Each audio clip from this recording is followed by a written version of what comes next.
তারা এবং যারা রানার্স আপ হবেন তারা কম্পিটিশনে থাকে, পরবর্তীতে তারা যেন চ্যাম্পিয়ন হতে পারে।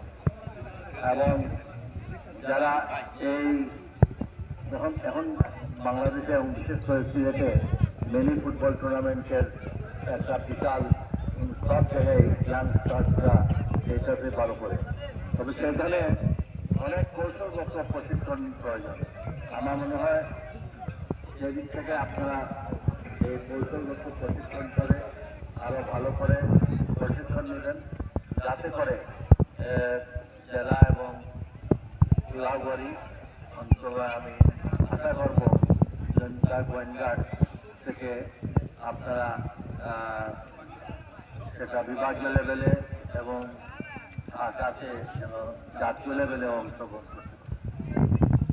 আমি আপনাদের সকলের সুস্বাস্থ্য কামনা করি এবং আয়োজকদেরকে আবারও ধন্যবাদ জানাই, যারা এই টুর্নামেন্টে স্পন্সর করেছেন, যারা বিভিন্নভাবে সহযোগিতা করেছেন।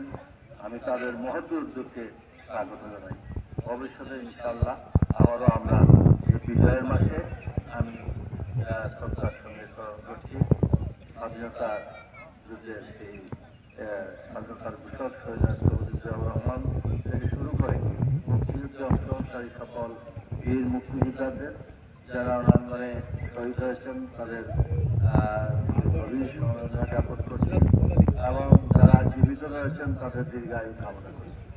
আল্লাহ তাআলা আপনাদের সকলের মঙ্গল কামনা করে আমি আমার বক্তব্য এখানে শেষ করছি।